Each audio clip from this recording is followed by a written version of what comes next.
सम्माननीय सभापति महोदय, पूज्य गुरुजनवृंद, भद्रमंडली एवं एठारे उपस्थित सान बड़ भाई और भौणी माने तथा एठारे उपस्थित मोर सहपाठीगण, आजिर एही पवित्र स्वाधीनता दिवस अवसर में मते किछि कहिबार सुजोग मिलिथिबारु मु निजको धन्य मने करुछि। सर्वप्रथमे मु आपण समस्तंकु स्वाधीनता दिवसर शुभेच्छा जनाउछि। आज हूँ अगस्ट 15 तारिख 2025 मसीहा आम देशर 78तम स्वाधीनता दिवस।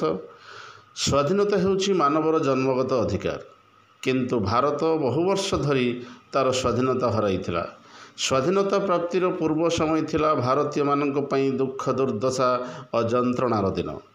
मोगल इंग्रेज मानक परी बाहर आक्रमणकारी द्वारा भारतीय माने शह शह वर्ष धरी शासित हेले एवं अंतिम 1947 मसीहा अगस्ट 15 तारिख दिन भारत स्वाधीनता हासिल कला। सही दिन ठारू प्रतिवर्ष अगस्ट 15 तारिख रे आमे भारतवासी स्वाधीनता दिवस पालन करि आसुअछु। आम देश भारत को स्वाधीन करिबारे बहुत स्वाधीनता संग्रामी मानक अवदान रहिछि। सुभाष चंद्र बोस, बाजी राउत, रानी लक्ष्मीबाई, महात्मा गांधी एपरी अनेक वीरपुत्र माने थिले जो माने निज जीवन को खातिर न करी देश पई लड़ाई करथिले। स्वाधीनता संग्रामी मानक हुंकार रे गगन पवन प्रतिध्वनित हैला, भारत छाड़ कर अबा मोर।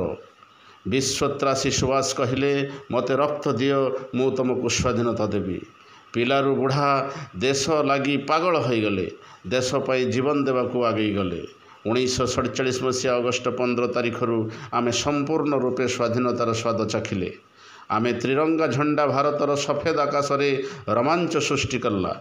सबुआडू शुभिला झंडा उच्चा रहे हमारा।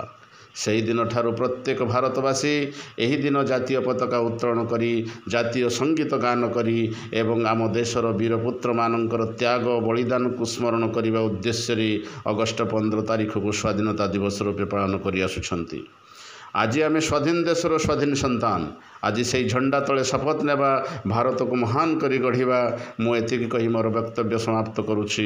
एबे आसंतु आज स्वाधीनता दिवस को अति आनंद उत्साह रे पालन करिबा, आम देश भारत को आगे नेबा को चेष्टा करिबा। जय हिंद, जय भारत।